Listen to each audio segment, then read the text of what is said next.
Hey everybody, watching and listening. Glad to have you. Finishing getting set up here. And we're going to be jumping into the book of Numbers. So we finished Leviticus. And we're going to see what Numbers has for us to learn from today. Okay.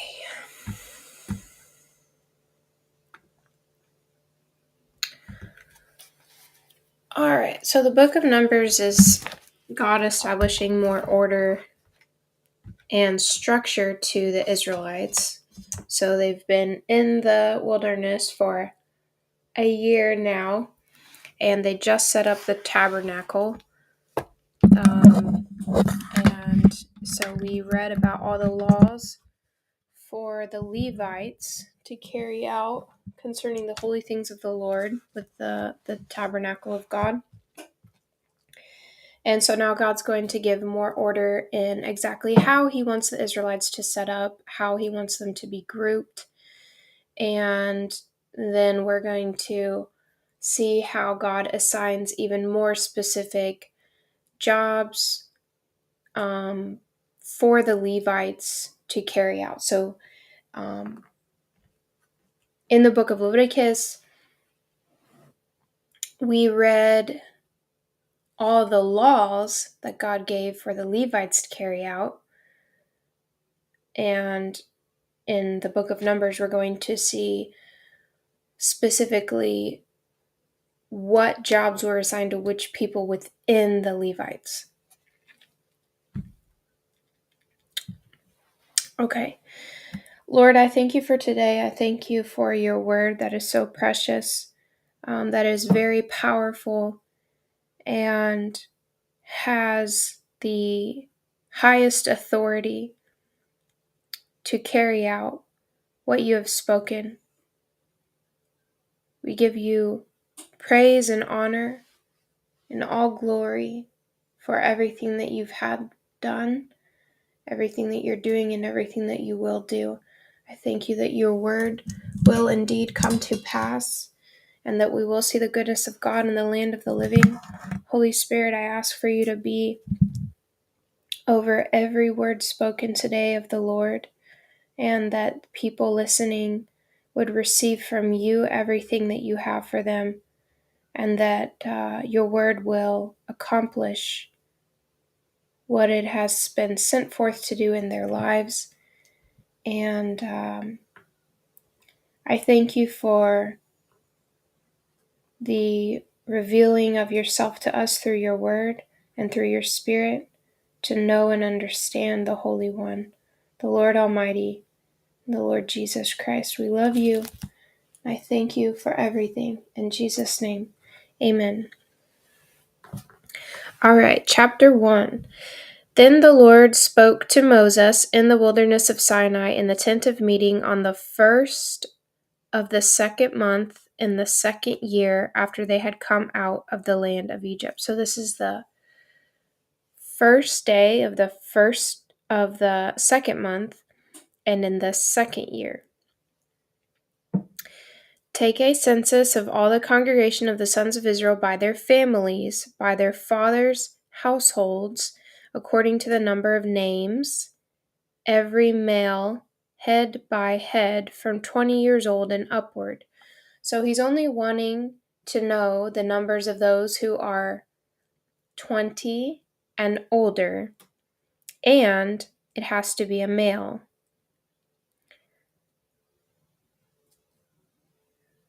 Whoever is able, I would also say they also have to be a part of a family unit. So he's not talking about sojourners or travelers. He's talking about people that belong to Israel, that are a part of a household name. From 20 years old and upward, whoever is able to go out to war in Israel, you and Aaron shall number them by their armies. With you, moreover, there should be a man of each tribe. each one head of his father's household. So he's showing structure here. We're getting structure and ranking. Verse 5, these are the names of the men who shall stand with you. Of Reuben, Eleazar the son of Shadur. Of Simeon, Shelumiel the son of Zurishaddai. Of Judah, Nahshon the son of Amminadab. So we're going through each tribe here, and we're assigning a leader of each tribe. Of Judah, Nahshon the son of Abinadab. Of Issachar, Nathaniel the son of Zuar. Of Zebulun, Eliab the son of Helon. Of the sons of Joseph, Ephraim, Elishama the son of Ammud. Of Manasseh, Gamaliel the son of Pedazur.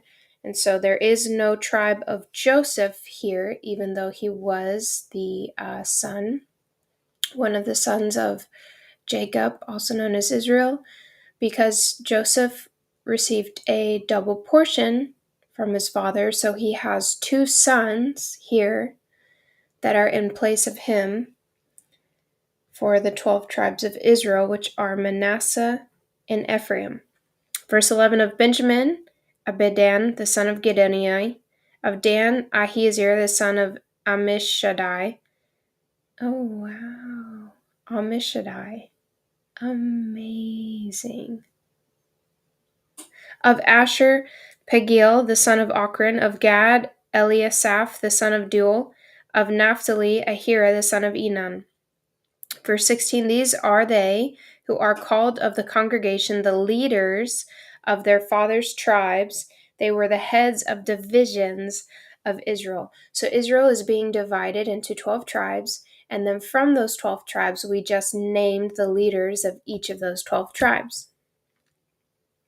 So Moses and Aaron took these men who had been designated by name. So we see name is very important. Obviously, name is very important because Jesus has the name above all names.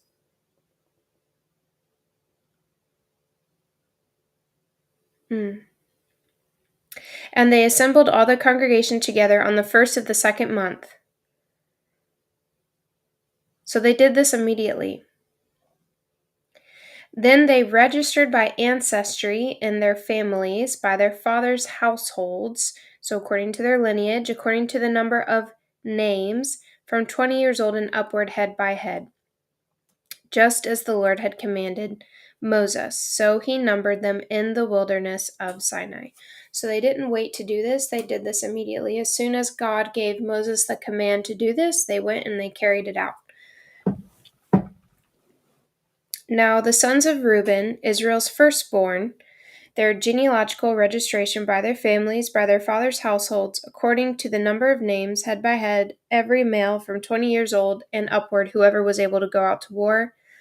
From the tribe of Reuben, their men numbered 46,500. Of the sons of Simeon, their men numbered 59,300. Of the sons of Gad, their men numbered 46,650. Of the sons of Judah, their men numbered 74,600. Of the sons of Issachar, their men numbered 54,400. So again, these are only counting the men who were 20 and older and were able to go to war. They're only counting the number of warriors, and this is going to directly connect to the story of David later mentioned in Chronicles as to why it was a sin for David, and yet it's not a sin here. Because this is talking about numbering the men for war.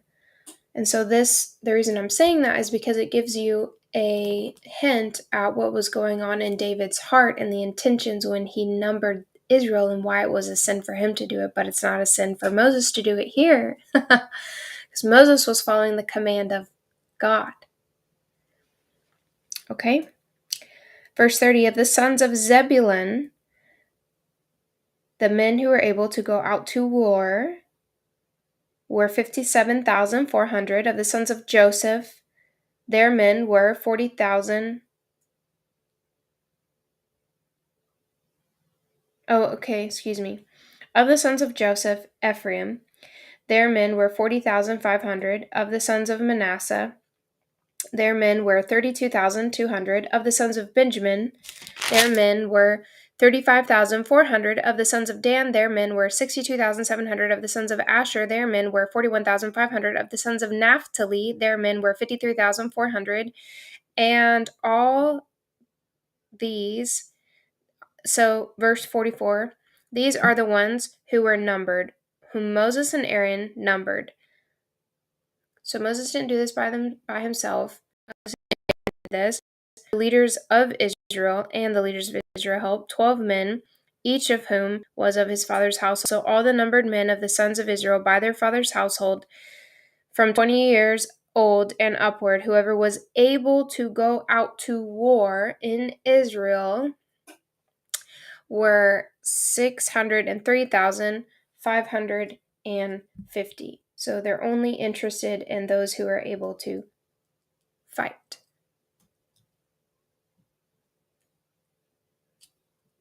Which, isn't that fascinating how early on God establishes order and structure? He does this way before the battles even come forth, right? So you see this being prepared and being ready. I mean, the very first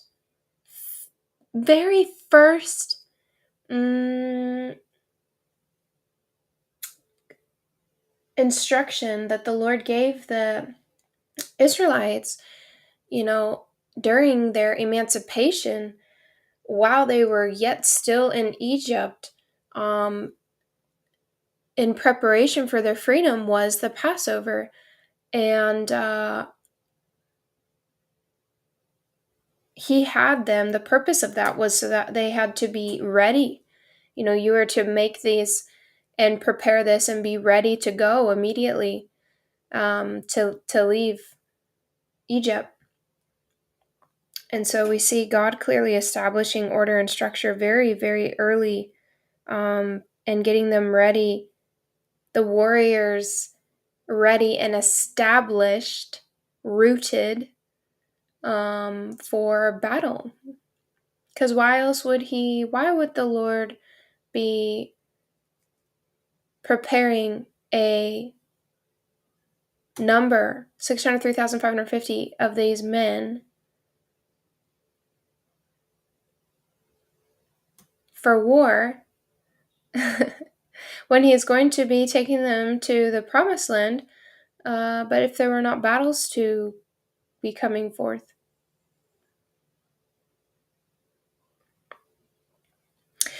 The Levites, however, were not numbered among them by their father's tribe, for the Lord had spoken to Moses, saying, Only the tribe of Levi you shall not number, nor shall you take their census among the sons of Israel.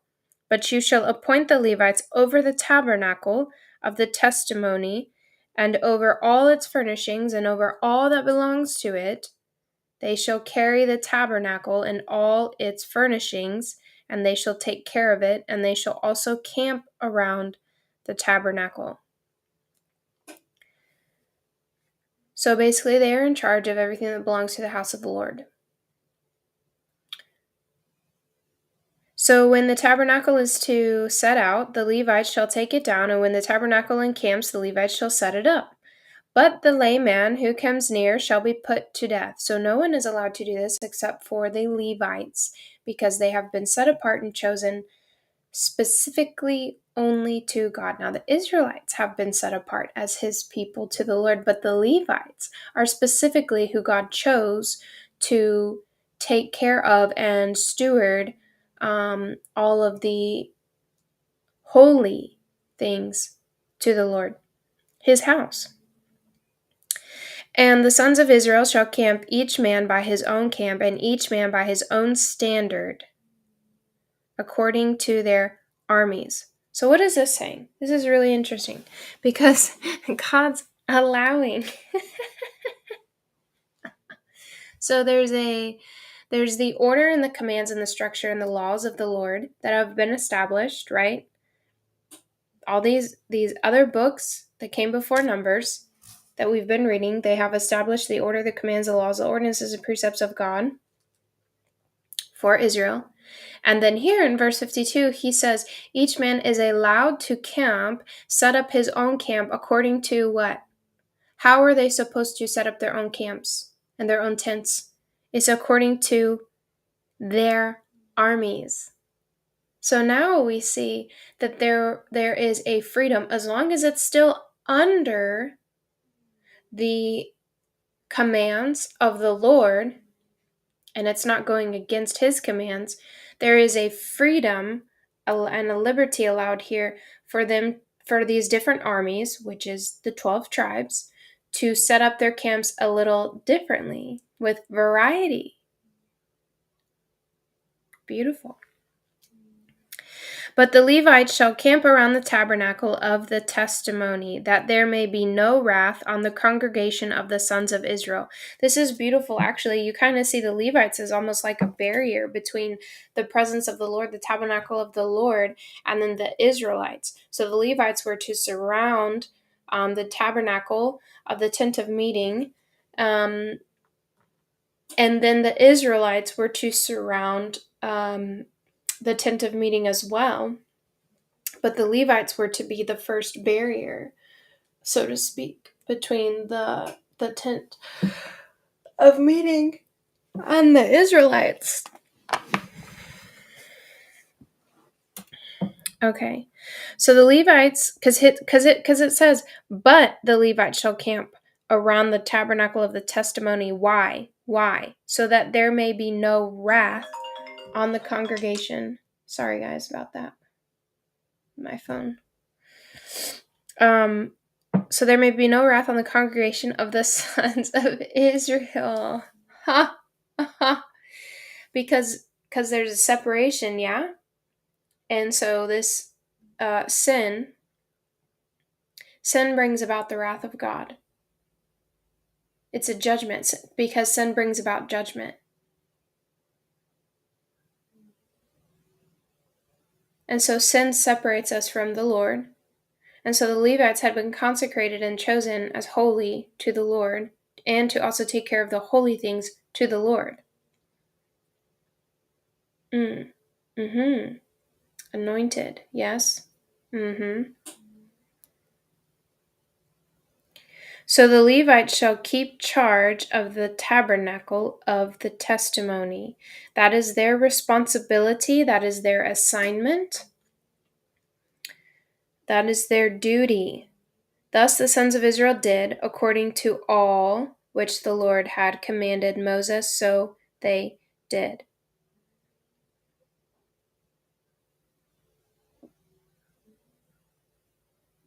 And so thankfully, Jesus removed all the barriers. That's why the veil was torn. It removed the barrier, the separation, for those who believe in God's Son, Jesus Christ, who lived and died for us, was raised from the dead. He came in the flesh, and now he's seated with the Father in power. Hallelujah. Chapter 2. Now the Lord... Let me change this since we finished chapter 1. That way, anyone joining in, popping in and leaving, you can at least know where I'm at.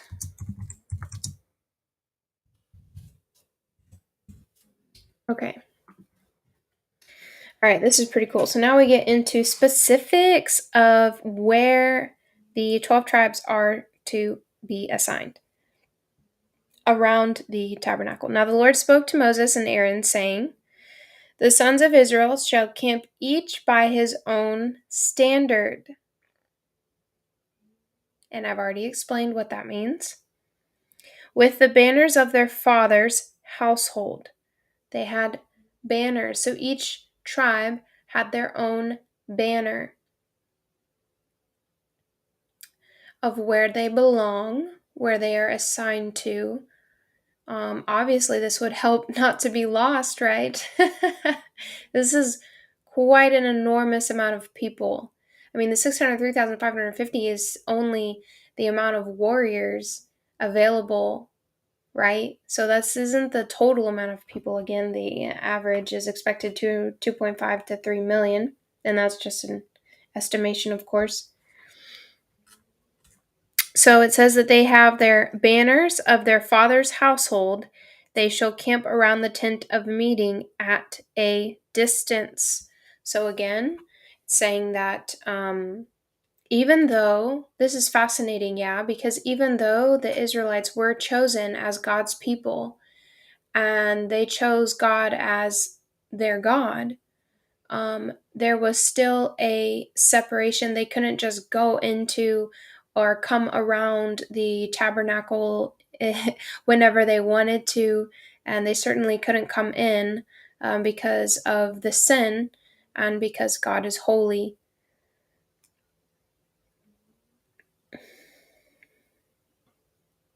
See, yeah, it says camp around the tent of meeting at a distance. Verse 3, now those who camp on the east side towards the sunrise shall be of the standard of the camp of Judah by their armies, and the leader of the sons of Judah, Nahshon, the son of Amminadab, and his army of 74,600. And those who camp next to him shall be the tribe of Issachar, and that leader is Nathaniel, the son of Zuar, and his army of 54,400. Then comes the tribe of Zebulun, and their leader is Eliab, and his army is 57,400. The total of the numbered men of the camp of Judah is 186,400. By their armies they shall set out first. So whenever the tabernacle was moved from place to place, as the Israelites would travel according to the word of God, whenever God would speak and tell them, yeah, pick up, move, set down, stay, yeah. It's saying that this group, Judah, the tribe of Judah, Zebulun,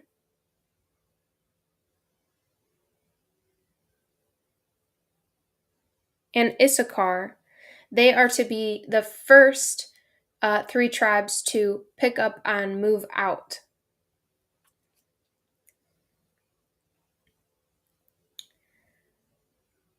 On the south side, and again, they were stationed on the east, on the south side shall be the amazing.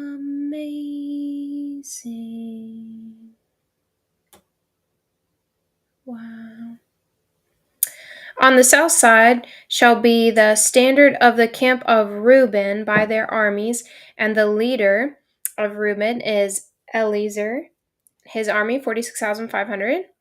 Of the tribe of Simeon, their leader is Shelumiel, and of his numbered men is 59,300. Then comes the tribe of Gad, their leader is Eliasaph, and his men is numbered 45,650. So the total of the numbered men of the camp of Reuben is 151,450, and they shall set out second. So now we have the second group of three tribes, which is Simeon, Reuben, and Gad, and they are camped on the south side, and they are to set out second.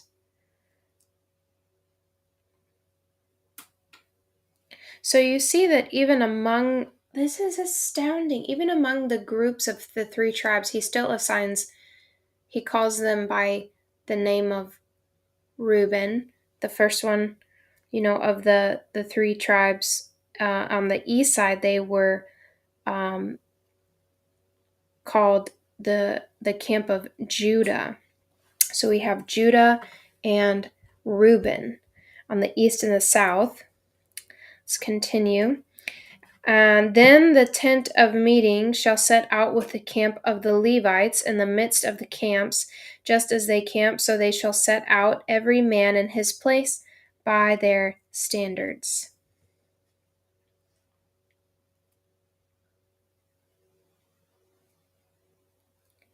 Okay, so then the Levites are to set out. On the west side shall be this amazing.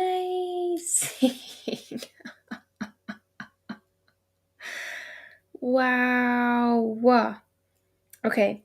On the west side shall be the standard of the camp of Ephraim, which his leader is Elishama, and his number was 40,500. Next to him shall be Manasseh. Gamaliel is the leader of Manasseh, and his army was 32,200. Then comes the tribe of Benjamin, and his leader is Abidan, and his army was 35,400. Now the total of the numbered men of the camp of Ephraim is 108,100. And of course, that was one of the descendants and the sons of Joseph, who received a double portion of Manasseh and Ephraim, being counted to the tribes of Israel.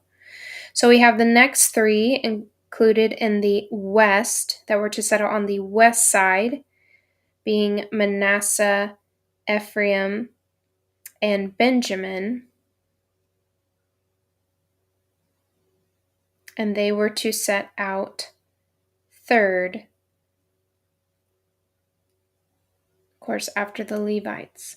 On the north side shall be the standard of the camp of Dan, and his leader is Ahiezer, and their army is 62,700. Those who camp next to him shall be the tribe of Asher, and their leader is Pagiel, and their number is 41,500. Then comes the tribe of Naphtali, and their leader was Ahira, and their number was 53,400. So the total of the numbered men of the camp of Dan was 157,600. They shall set out last by their standards. So the first is east of the tribe of Judah. Then we have the camp of Reuben was to set out next on the south. Then the Levites were to set out. Then the west from the camp of Ephraim was to set out. And then lastly, we have the north side was to set out with the camp of Dan.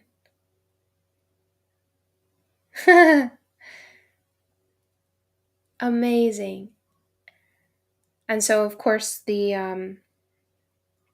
know that the banners of these four camps are connected to the faces on the cherubim, right?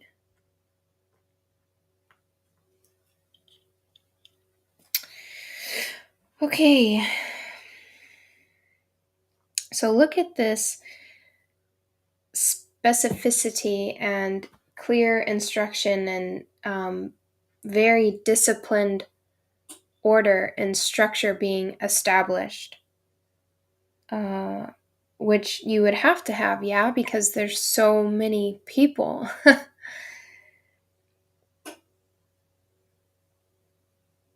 Okay. Verse 32, these are the numbered men of the sons of Israel by their father's household, the total of the numbered men of the camps by their armies, again 603,550. The Levites, however, were not numbered among the sons of Israel, just as the Lord had commanded Moses. Thus the sons of Israel did according to all that the Lord had commanded Moses, so they camped by their standards, and so they set out, every one by his family, according to his father's household.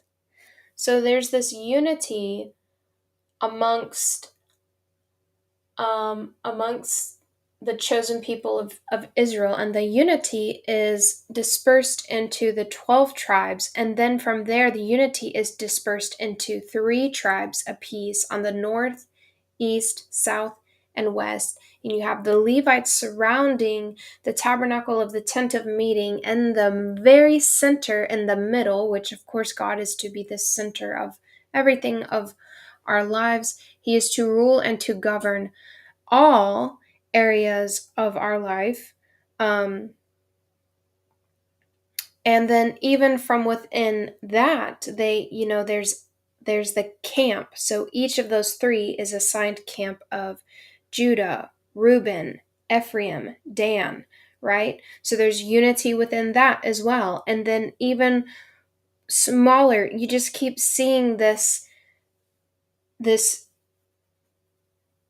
picture of unity in various levels and organizations and structures within the whole group of Israel as an entire people.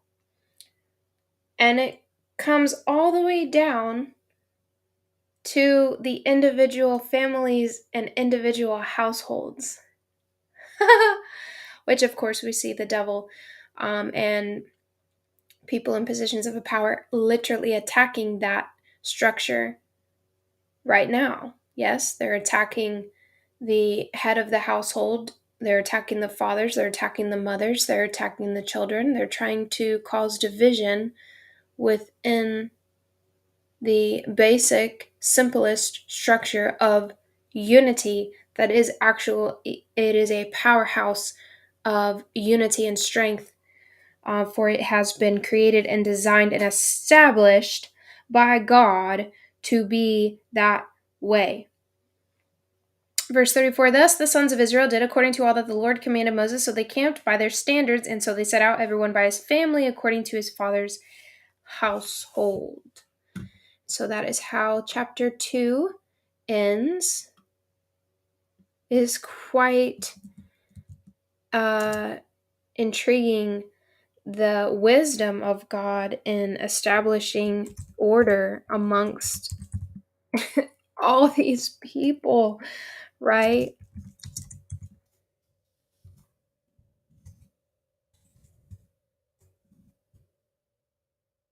Who else could do that except God? Okay, chapter 3, let's see what he says, what God says about the Levites. Now these are the records of the generations of Aaron and Moses at the time when the Lord spoke with Moses on Mount Sinai. These then are the names of the sons of Aaron: Nadab, the firstborn, and Abihu, Eleazar, and Ithamar.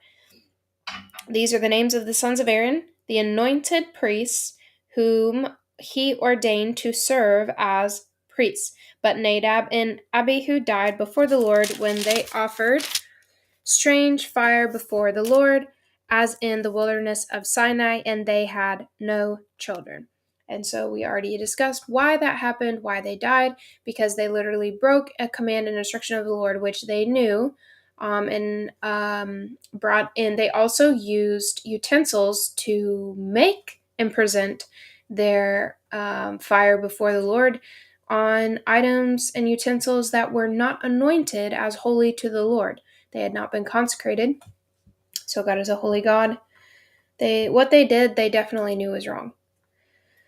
And so you can look at our previous videos. I already discussed all that. Don't need to do that again. Verse 5, then the Lord spoke to Moses, saying, let me read. So Eleazar and Ithamar served as priests in the lifetime of their father Aaron. Okay. Then the Lord spoke to Moses, saying, bring the tribe of Levi near and set them before Aaron the priest, that they may serve him. And they shall perform the duties for him and for the whole congregation before the tent of meeting, to do the service of the tabernacle. So we see Aaron being set as the leader over all the Levites, the overseer of overseers. Okay. They shall also keep all the furnishings of the tent of meeting,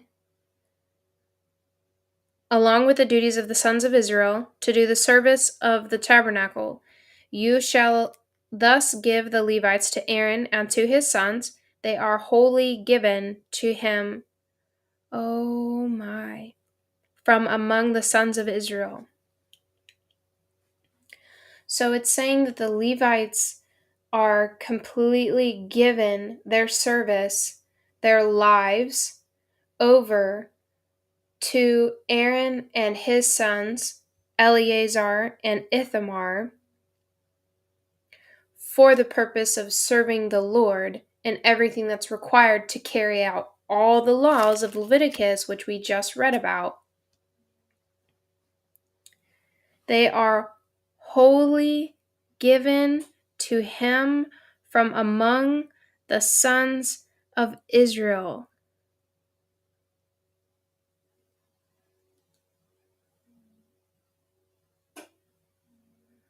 I mean, wow. Anytime you are giving service to the Lord, it is to be done wholly, not in part,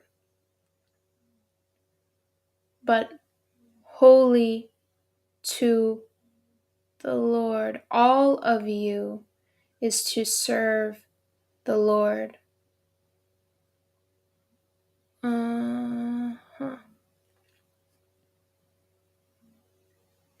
You shall thus give the Levites to Aaron and to his sons. They are wholly given to him from among the sons of Israel.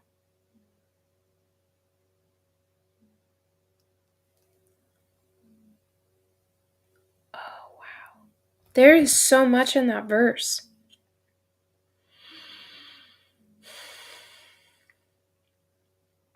Okay, I have to move on. So you shall appoint, verse 10, Aaron and his sons, that they may keep their priesthood. But the layman who comes near shall be put to death. So this is the second time that it's mentioning any other ordinary person, which is referring to someone who's not consecrated as holy to the Lord. You have not been anointed. You have not been chosen for this specific assignment.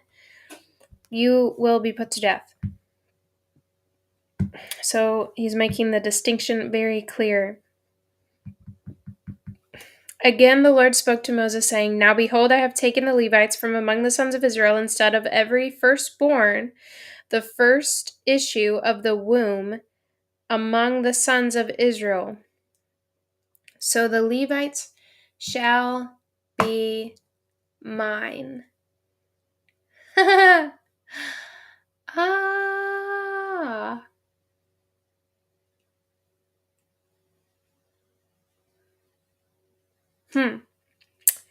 Okay. For all the firstborn are mine on the day that. So verse 13 is the explanation of verse 12. All the firstborn are mine. On the first day that I struck down all the firstborn in the land of Egypt, I sanctified to myself all the firstborn in Israel, from man to beast. They shall be mine. I am the Lord. So he's saying, I sanctified all the firstborn of the men. I sanctified all the firstborn of the animals, the livestock. Yeah, they were all to be mine. When did God do that? When did this happen? On that day. On that day, I set them apart to be mine. And yet now we are in the second year of the first day of the second month.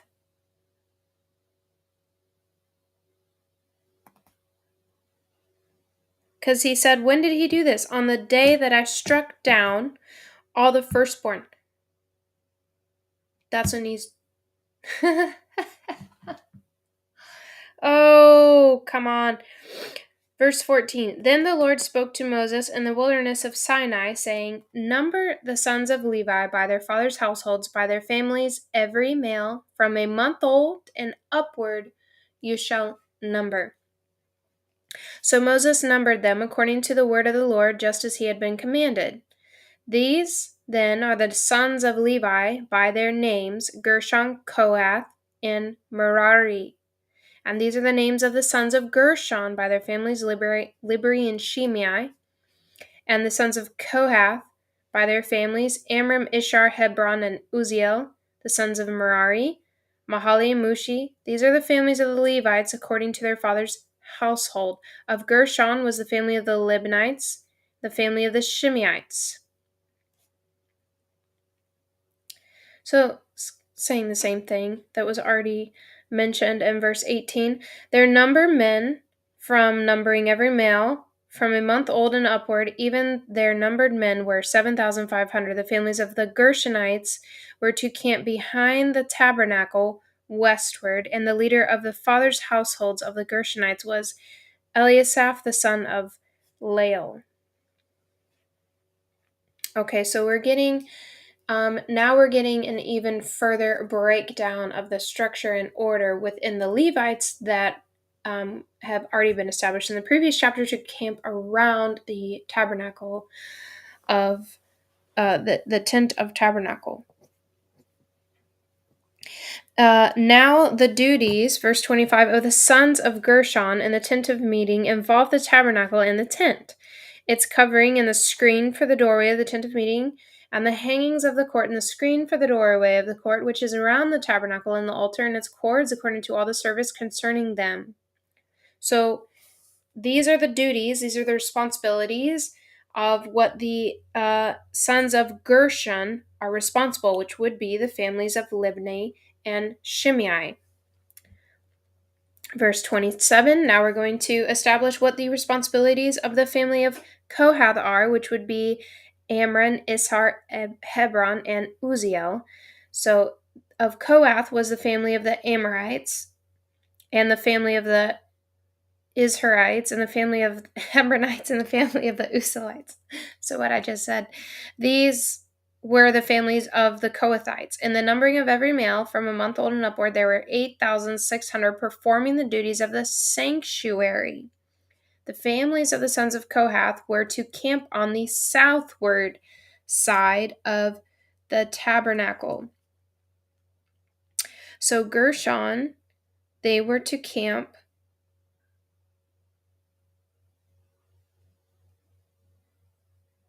on the west.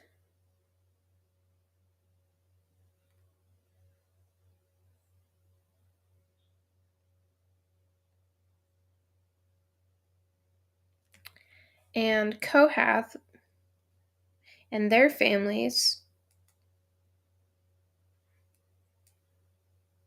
were to camp on the south. Now their duties involved the ark, table, lampstand, altars, utensils of the sanctuary with which they minister, and the screen, and all the service concerning them.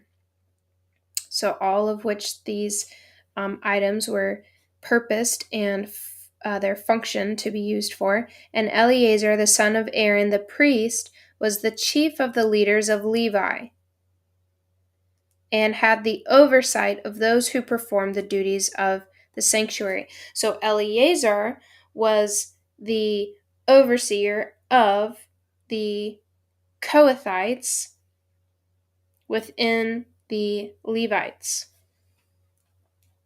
Verse 33, of Merari was the family of the Mahalites and the family of the Mushites, which was mentioned in verse 20. Their numbered men, and the numbering of every male from a month old and upward, were 6,200, and the leader of the father's household of the families of Merari was Zuriel, the son of Abihail. They were to camp on the northward side of the tabernacle.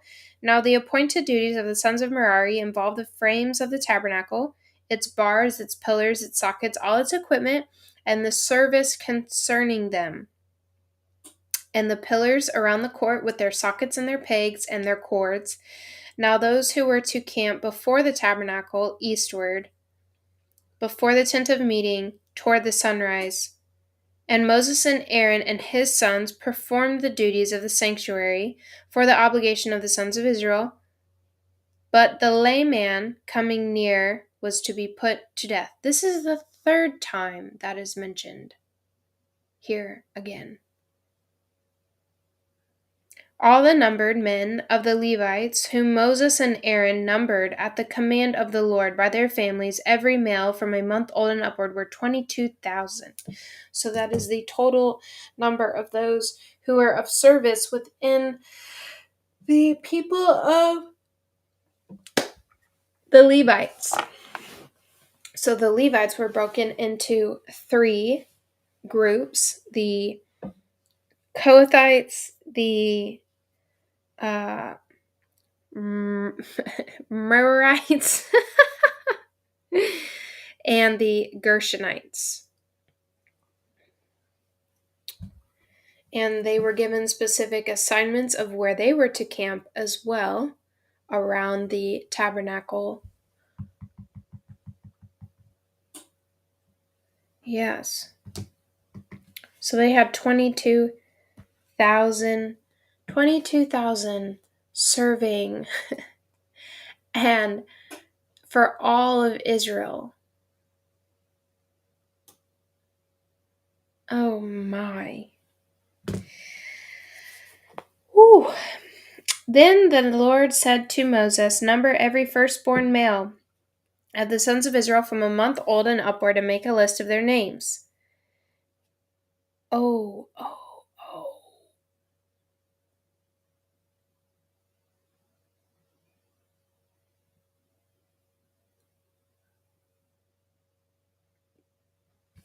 "And you shall take the Levites for me, I am the Lord, instead of all the firstborn among the sons of Israel."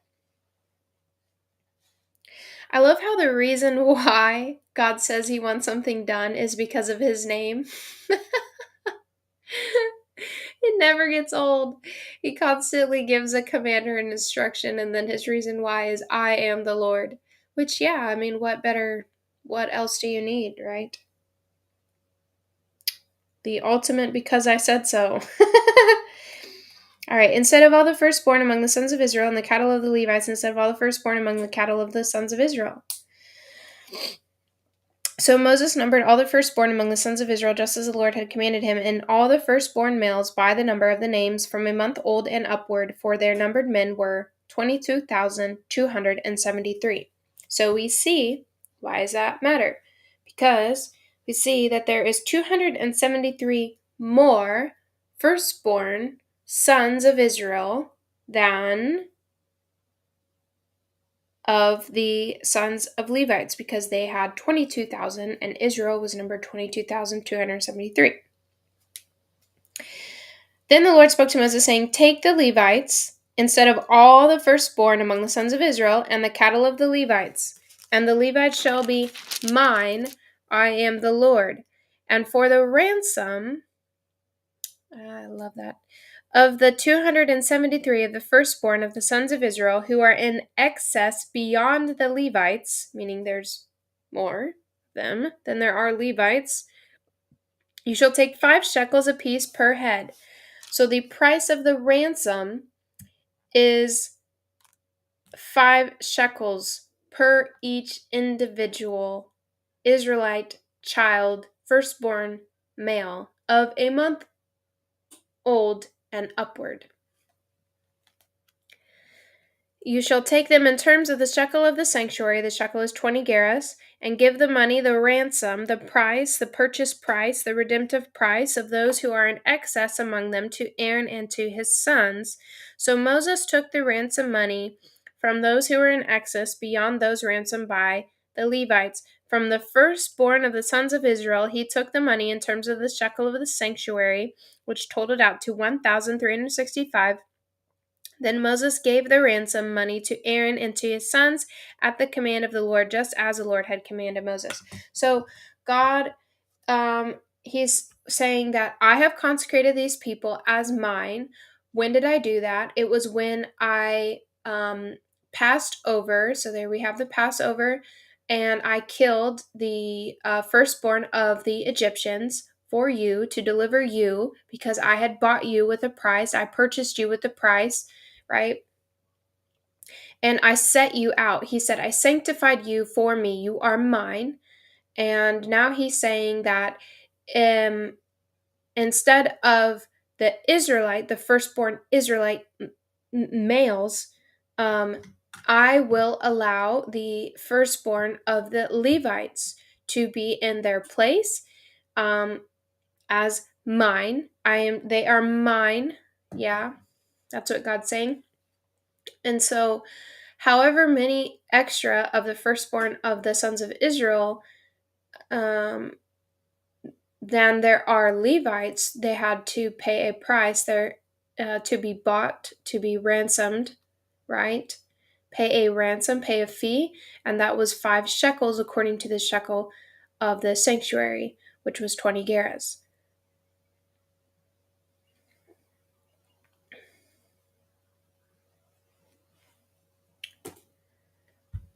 Okay. And that concludes chapter 3.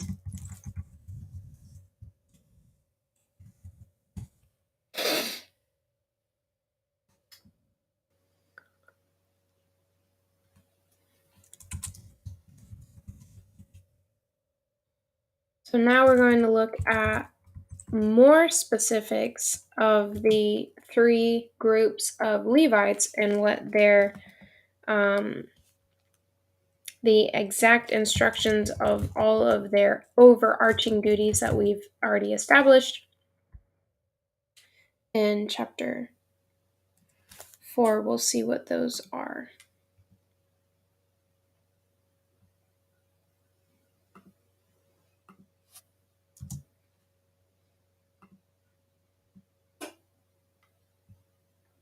Doesn't it almost seem that the more consecrated work of the Lord, the less people God requires to do the work? It's like I'm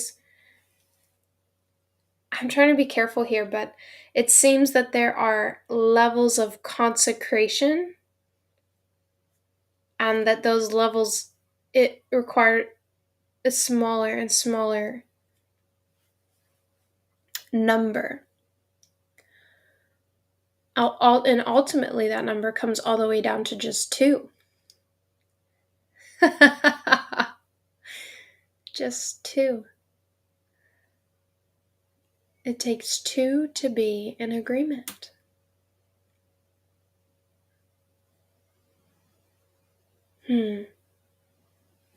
Okay. Moving on, chapter 4.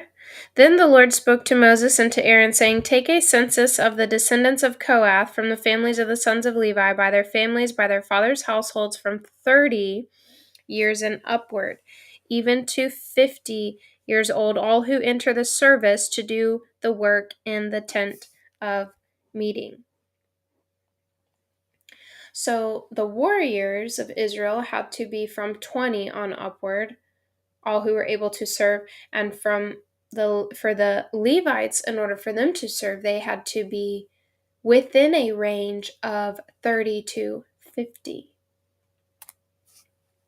This is the work of the descendants of Kohath in the tent of meeting concerning the most holy things. When the camp sets out, Aaron and his sons shall go in, and they shall take down the veil of the screen and cover the ark of the testimony with it. So the only people who were allowed to go into the Holy of Holies was Aaron and his sons. So they were to take the veil down, cover the ark, and then they shall lay a covering of porpoise skin on it, and shall spread over it a cloth of pure blue, and shall insert its poles over the table of the bread of the presence. They shall also spread a cloth of blue, and put on it the dishes and the pans and the sacrificial bowls and the jars for the libation, and the continual bread shall be on it. And they shall spread over them a cloth of scarlet material, and cover the same with the covering of porpoise skin, and they shall insert its poles. Then they shall take a blue cloth and cover the lampstand for the light, along with its lamps and its snuffers, trays, all its oil vessels by which they serve it. And they shall put it and all its utensils in a covering of porpoise skin, and shall put it on the carrying bars. And over the golden altar they shall spread a blue cloth, and over it with a covering of porpoise skin, and shall insert its poles. And they shall take all the utensils of service with which they serve in the sanctuary, and put them in a blue cloth, cover them with porpoise skin, and put them on carrying bars. When they shall take away the ashes from the altar and spread a purple cloth over it. Now that's different, yes? So we have two distinctions here. One, they put a scarlet cloth over, and another they put a purple cloth over. Amazing. They shall also put on it all its utensils by which they serve in connection with it, the fire pans, the forks, shovels, basins, all utensils of the altar. They shall spread a cover of porpoise skin over it and insert its poles.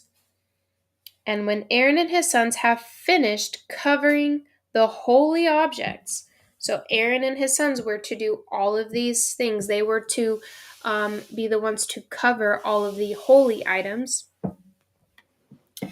and all the furnishings of the sanctuary when the camp is to set out.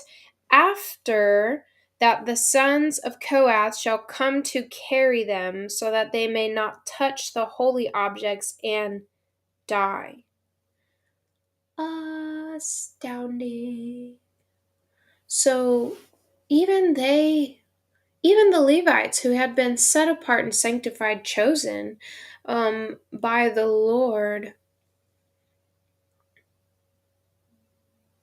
still could not, even they had limitations of what they could and could not touch. And even if they were to touch any of these holy items without the covering, oh my, without the covering, they would die. Wow. Hello. Incredible. So the high priest and his sons were to put the covering. They were to put the covering, and then the Kohathites could come in and carry what had been covered.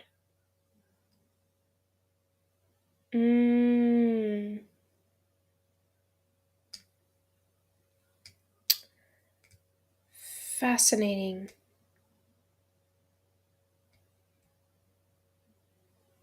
And the responsibility of Eleazar, the son of Aaron, of the priest, is the oil for the light and the fragrant incense and the continual grain offering and the anointing oil, the responsibility of all the tabernacle and all that is in it, with the sanctuary and its furnishings.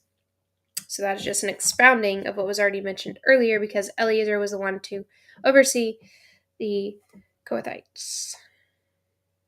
17. Then the Lord spoke to Moses and to Aaron, saying, do not let the tribe of the families of the Kohathites be cut off from among the Levites. But do this to them, that they may live and not die when they approach the most holy objects. Aaron and his sons shall go in and assign each of them to his work and to his load. But they shall not go in to see the holy objects even for a moment, lest they die. So every time God is giving, he's saying, for example, the lame man shall not go near it lest he die. And here he's saying, don't let them be cut off. Don't let them see even the holy objects lest they die. It's a warning. It's not like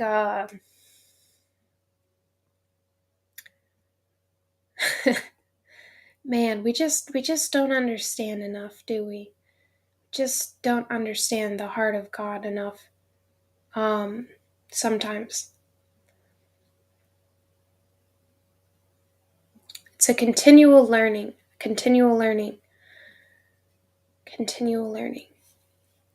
So God is telling Aaron and his sons, you're responsible for these people. And I don't want any of them to die. So you better make sure that you tell them they can't even look upon any of these holy objects lest they die. And I don't want to lose any of them. Right? So God doesn't want anyone to perish, right? He wants all to come to know the Father, to believe in his Son, Jesus Christ, and that none shall perish but have everlasting life. So He doesn't want any of these Kohathites to die, and he's telling Moses and his sons, you're responsible for these people. And you better make sure that none of them come in unless you have indeed covered everything. Because you are responsible. You will be accountable for them. Yeah, isn't it Hebrews 13:14 or 13:17? It says, for us not to despise our leaders, for they look after and are accountable for our souls. Verse 21, then the Lord spoke to Moses, saying, take a census of the sons of Gershon, also by their fathers' households, by their families, from 30 years old and upward to 50 years old, and you shall number them. So, again, the same instruction, the same set of standards. Hey, the same set of standards from 30 to 50 for the Gershonites. You shall number them, all who enter to perform the service, to do the work and the tent of meeting. So I guess they're not just going to talk about it, they're going to be about it.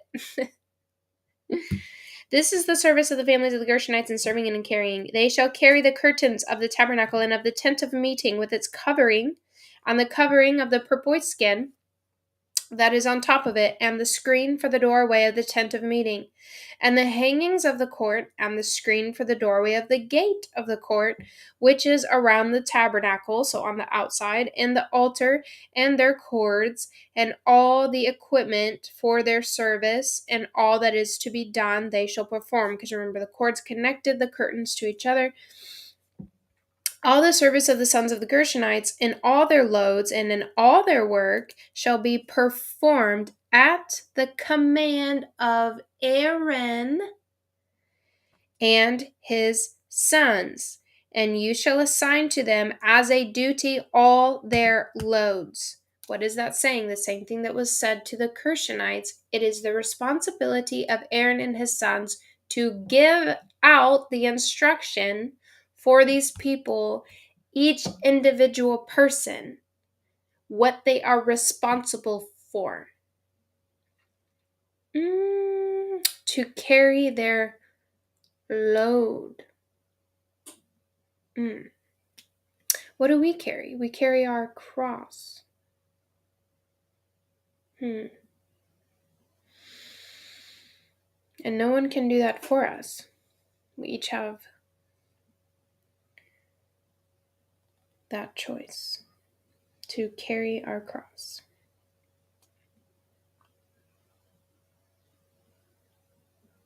This is the service of the families of the sons of the Gershonites in the tent of meeting, and their duties shall be under the direction of Ithamar, the son of Aaron the priest. So we have Eleazar specifically assigned to the Kohathites. Now we have Ithamar specifically assigned to the Gershonites. But yet collectively, Aaron and his sons are all responsible for assigning the duties and responsibilities and looking after for the welfare of those underneath them who serve them.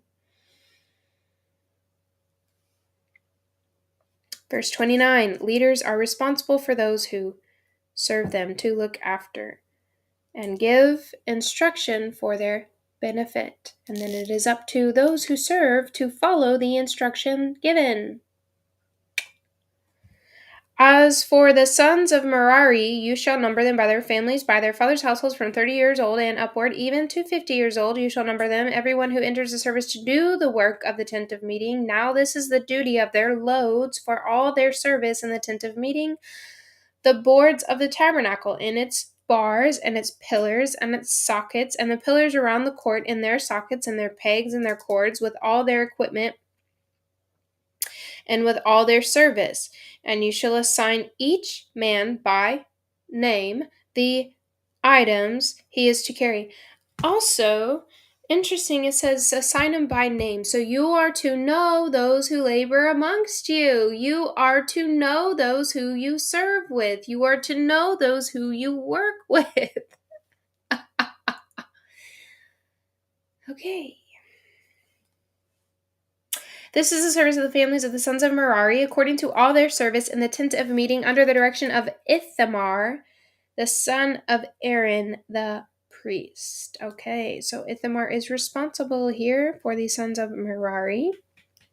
So Moses and Aaron and the leaders of the congregation numbered the sons of the Kohathites by their families and by their households, from 30 years old and upward, even to 50 years old, everyone who entered the service for work in the tent of meeting. And their numbered men were 2,750. These are the numbered men of the Kohathite families, everyone who was serving in the tent of meeting, whom Moses and Aaron numbered according to the commandment of the Lord through Moses. And the numbered men of the sons of Gershon, by their families, from 30 years old and upward, even to 50, their numbered was 2,630. So pretty close in the same amount of people. These are the numbered men of the families of the sons of Gershon. And the numbered men of the families of the sons of Merari, from 30 years old to 50, their number was 3,200. So quite a lot more for the sons of Merari. These are the numbered men of the families of the sons of Merari, whom Moses and Aaron numbered according to the commandment of the Lord through Moses, all the numbered men of the Levites, whom Moses and Aaron and the leaders of Israel numbered, by their families and by their household, from 30 years old and upward, even to 50 years old, everyone who could enter to do the work of service and the work of carrying in the tent of meeting. And their numbered men were 8,580. So we had 22,000 Levites. And then from within that, the people of the Levites, of the 22,000, those who were of the age of 30 to 50, who could do these specific assignments that have already been listed here, were 8,580. According to the commandment of the Lord through Moses, they were numbered, everyone by his serving or carrying. Thus these were his numbered men, just as the Lord had commanded Moses. Serving and carrying. Serving and carrying. Serving and carrying. Serve the Lord your God with all your heart, strength, and mind, and we are to carry our cross. Bear one another's burdens, and this fulfill the law of Christ. There is a lot. There's a lot here. You could really do an in-depth study of all of this easily. Okay, so I'm going to stop there in chapter 4 and pick up in chapter 5 on the next one. Yeah. All right. So that is it. I will see you on the next one.